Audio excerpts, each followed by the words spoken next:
I think I found my movie of the year. For those of you who have been living under a rock these past few months, the new Five Nights at Freddy's movie came out, and it is amazing. I loved every second of it. Watching this movie with me was like watching a mental patient try and break out of a straitjacket the entire time, from the first scene to the last scene.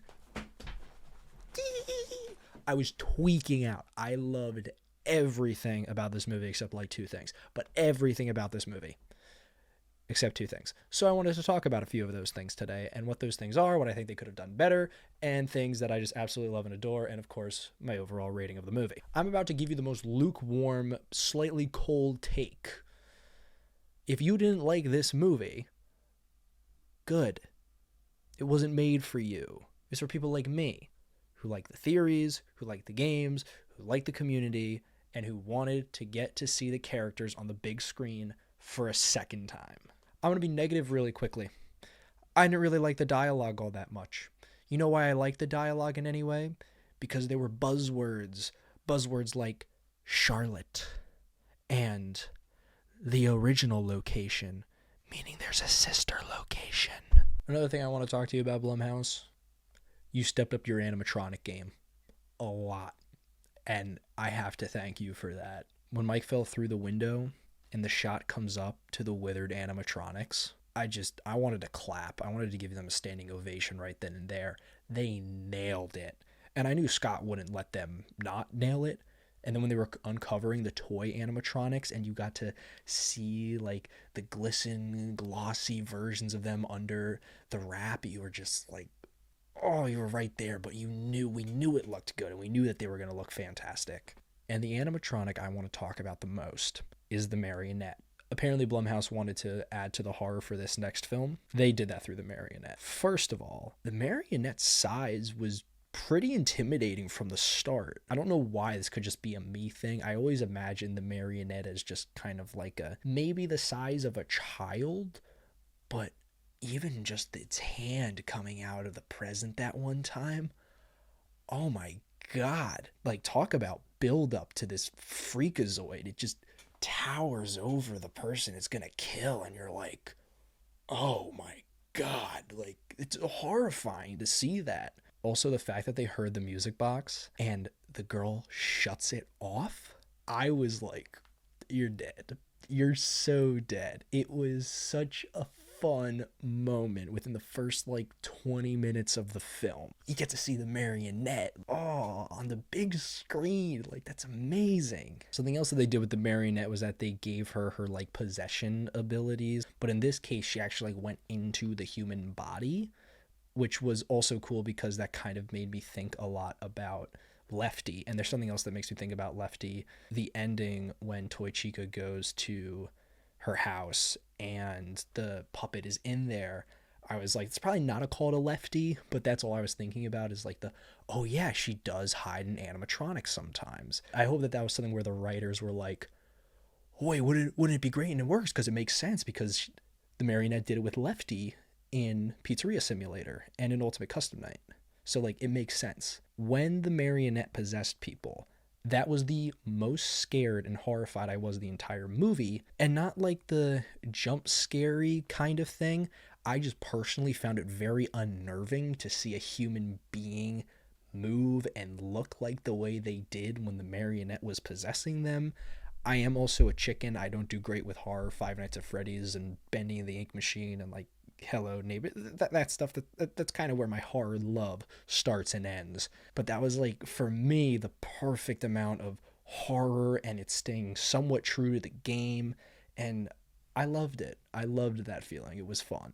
Now I want to talk about my favorite scene from a TV and film standpoint. The scene between Vanessa and William in her dream, the transitions, the shots, the camera movement, mwah.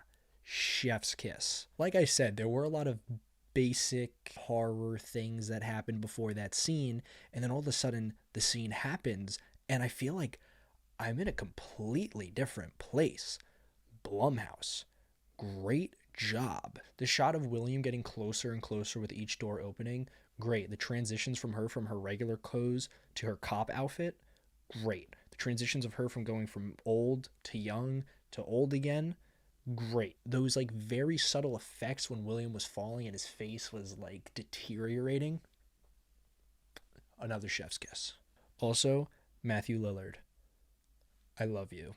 You took charge of that scene like a mofo. You were creepy and you were horrifying. God, oh my God.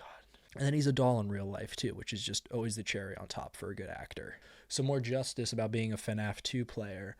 Mike Schmidt. The scene where Vanessa leaves and it turns into Mike Schmidt actually playing FNAF 2, I almost jumped out of my seat. The person who I was watching it with almost had to like grab me and sit me back down. I got so giddy to know that he was going to have to legit play Five Nights at Freddy's 2 against all of the withered animatronics. What works for that scene? A lot of things. It was very tense. The hallway was very close to him. The side vents, they came through. And Balloon Boy got his god head ripped off. Finally, after years of listening to that laugh in Custom Night, in Five Nights at Freddy's 2, the whole time I wanted to do that for so long. And it finally happened. And I was like, oh. Mike Schmidt getting to speak for every FNAF 2 player when he says, "Who designed this place? No doors?" Every single FNAF 2 player in the world was like, amen, brother. Thank you. Jesus, someone said it. Best part is, with that line of dialogue being there, Scott knows it's ridiculous to not have a god door in a Five Nights at Freddy's game. Megan Fox. I know that she's been receiving a lot of great praise from the fans, and it is 100% deserved. I was a little worried about Toy Chica in the beginning when I saw it was Megan Fox, because we've had things like the Super Mario movie recently, where it's just kind of big voices going in to be big voices and bring people to the theater, and that's kind of what I was worried was going to happen with Megan. But really, really good job. I feel like her voice pitch, she just kind of upped her pitch a little bit, and it worked fine. Unlike somebody who pitched their voice up so much I couldn't even realize it was him. Megan, you captured the character. You did the character justice. Fantastic job. Now for the big question. Am I happy about the lore of the movies? Not particularly, but I'm also not a hater. You see, I think it is very hard to do a video game adaptation nowadays, because you really don't know what people want. Do people just want the source material? Maybe. Do people kind of want you to spin it a little bit and see what else you can discover? Maybe. I mean, let's look at something like the Super Mario movie. That's not exactly what happens in the Mushroom Kingdom, but they did a pretty good job of making a story around it and using abilities and other games to bring it together and deliver on the message that they're trying to convey. And this movie kind of does the same thing. There are a few plot holes and things that I was like, that's not how it worked in the games. For example, Michael Afton. Something else I'm going to be negative on. I was not a huge fan of his introduction, and I don't like where his character is going. For two reasons. One, Michael Afton's supposed to be the one fixing everything after his brother died. So I was kind of hoping that we would see him in later movies. Like maybe, get introduced in the fourth movie, which I know is going to be coming out because the third one's coming out, and then I think they can do a really cool thing with the fourth one, but I'll also tangent on that in a second. Let me finish this thought. Let me finish this thought first for you. Porky Pig looking. Get a sip of water. He's really creepy, which is fine. It's a horror movie. He's supposed to be. He's a little too on the nose with the killing. Fine. Okay. That's what he wants to be. In the video games, I liked his arc of him trying to fix everything that his father had done. I think that's really smart. I think that's really cool. What worries me now is the reason that he is so content with leading people to their deaths. If/when they make a fourth movie, I would personally hope that it isn't based around Mike Schmidt and his little sister. It is a flashback to this story that takes place beforehand with Vanessa and Charlotte and Michael Afton and his little brother, the crying child. And I would hope that they would do... Was that the bite of 87? I hope that they would do that scene, but in that scene, it's supposed to be, at least from what I remember, I'm going to be real, it's been a while since I've looked at these videos, but like what I got from the character is that he feels really bad after doing that to his brother. I don't know if I like him being content with doing that to his brother, but I just don't care for Michael's character right now, and I want to, because he was, in terms of development, one of my favorite characters throughout the entire series. And on top of that, we still get one more sibling.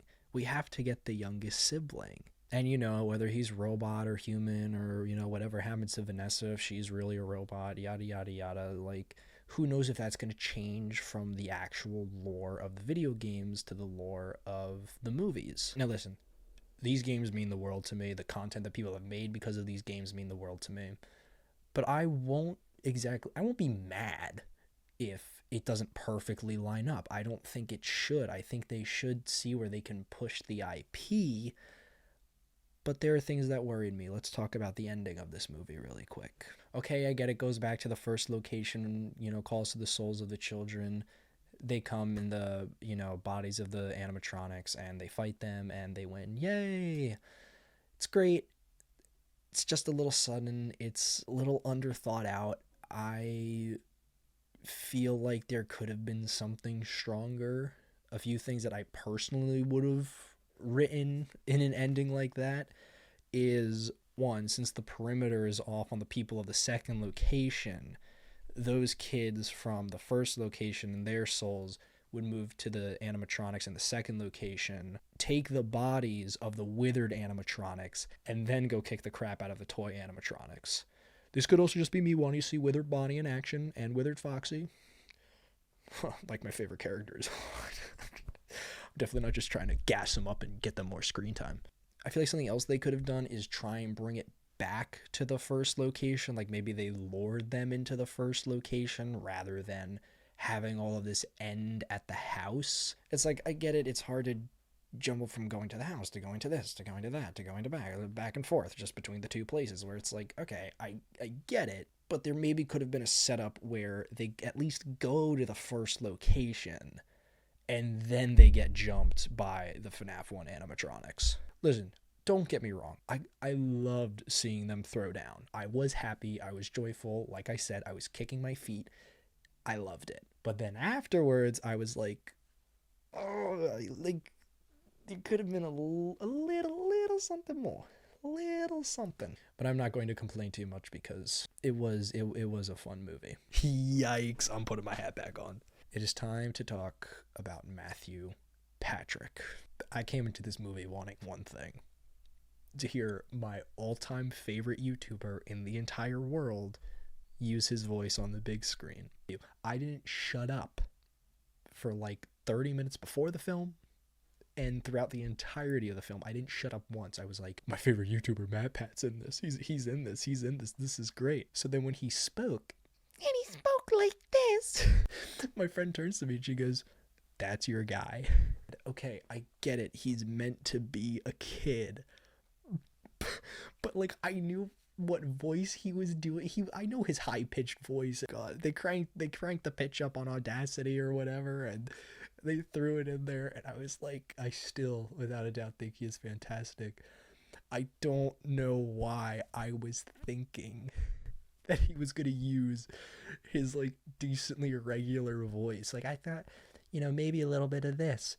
Like, you left me behind. You didn't do any, but like, he was up here. He was up really high, which really impressive. I'll tell you that much. Coming from someone who's trying to get into voice acting, very impressive, Matt Pat. Give this movie, for me, an 8.8. It did everything I wanted it to do. It showed me my favorite animatronics. It showed me my favorite creator. Sure, the dialogue is basic. Sure, the scenes are a little basic. Sure, so is the story. The story's, you know, a little bit on the nose. But that's not why I went to watch it. That's not why I don't think that's why anybody went to watch it. If you went into this movie expecting an award-winning film, you're watching the wrong movie. This movie was meant to be filled with just buzzwords and pictures and background Easter eggs where we could go, I know that thing. I don't have that really for anything else. So like I know things and I'm like, oh, that's cool. But every 3 seconds getting to spot something and just immediately being filled with glee and joy of just being like, I know what that means. I know who that is. I know where this is going. It's so much fun. Scott, Blumhouse, Josh Hutcherson, Pat, Matthew, everybody, cast, crew. Yes, you too, CG5 as the cupcake. You guys rock, and I love you. And I love everybody who gave me so much support on my last Amazing Digital Circus video. As I'm recording this right now, the new episode comes out tomorrow. So I'm also going to be visiting my friend tomorrow. So I won't be able to do a live reaction, but I am going to record a video in his house because I want to get my opinions out there. I'm glad you guys are enjoying the videos. That's why I thought I'd make this one. This one's going to be a little longer. I had a lot to talk about, and I am very passionate about this subject. So to the young, old, aspiring artists of the future, let me leave you with something that this film has made me think about a lot since I last watched it. When you're making something, remember who you're making it for. And sometimes it's just you, and sometimes you'll make a film for your peers, and sometimes you'll make a film for your grandpa to laugh, or for your little sister to say, oh, that's cool. Always remember why you're creating and who you're creating for. Thank you, and I'll see you guys next time.